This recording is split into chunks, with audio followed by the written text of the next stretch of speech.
Satu ayat kalau kita jaga setiap habis salat fardu dan ketika mau tidur, sebagaimana bersabda Rasulullah SAW, "Man qara'a ayat al-kursi dubura kulli salatin laysa bainahu wa bainal jannati illa yamut."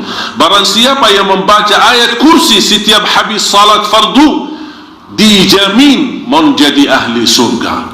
Cuba satu ayat saja menjaminkan kita masuk surga. Kira-kira gimana 30 juz Al-Quran?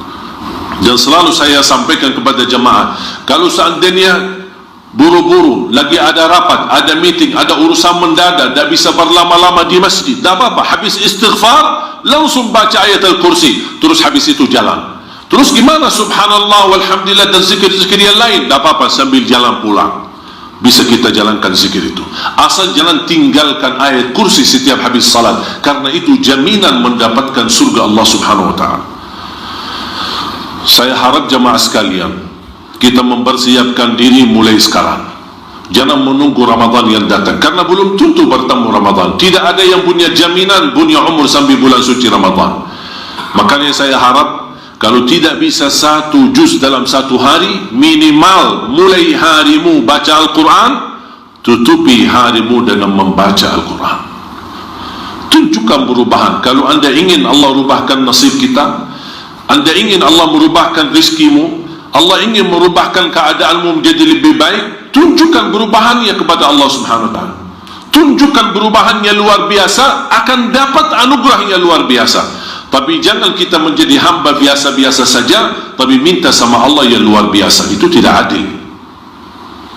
Oleh karena itu jemaah sekalian, mari kita minimal mulai harimu baca Quran semampunya. 1 ayat, 2 ayat, 1 halaman, apa yang anda mampu tunjukkan. Begitu habis subuh, sebelum beraktivitas, sebelum jalan ke kantor atau kemana, kita baca Al-Quran. Begitu pulang, sudah mau tidur, siap-siap, sebelum tidur ambil air wudu dan baca Al-Quran. Habis itu tidur. Semoga di antara kita memulai hari kita baca Quran, tutupi hari kita baca Al-Quran, semoga di antaranya kita mendapatkan keberkahan oleh Allah subhanahu wa ta'ala. Berkah terjamin.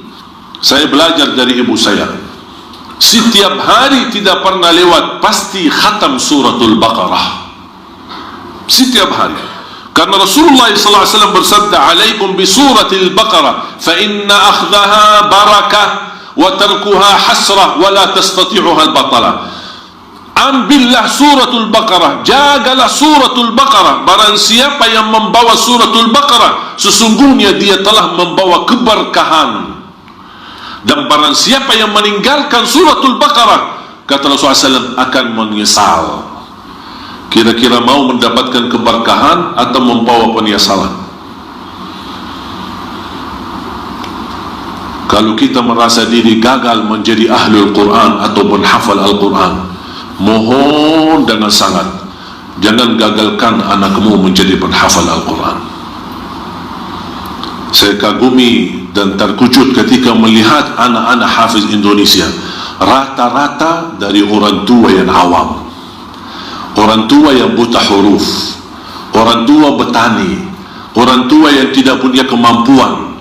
Bahkan ada orang tua yang tidak pernah belajar sama sekali Al-Quran, tapi begitu dia memperjuangkan, sampai ada seorang ibu berkata, "Sudah, hentikan buta huruf lagi. Di masa kami cukup banyak orang buta huruf, kami tidak mau di generasi-generasi anak-anak kami masih ada yang buta huruf." Kalau anda gagal menjadi penghafal Al-Quran, mohon jangan gagalkan anakmu.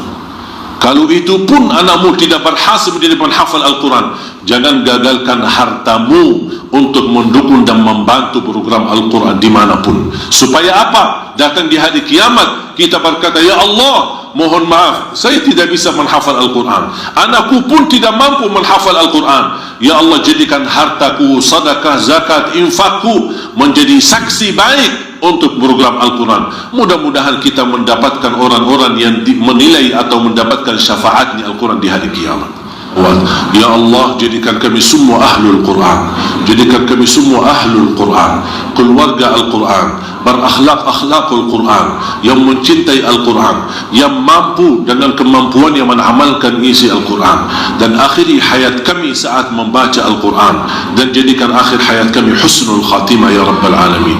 Ya Arhamar Rahimin, aku mohon untuk semua jamaah yang hadir, selepas salat ini masing-masing pulang sudah diampuni segala dosanya, disucikan hatinya, dibersihkan jiwanya, diselamatkan setiap langkah-langkahnya, disehatkan badannya, diberikan kemudahan dan keberkahan rizkinya yang mencukupi bisa membawa kita semua ke tanah suci haji dan umrah dan ziarah Nabi Muhammad sallallahu alaihi wasallam.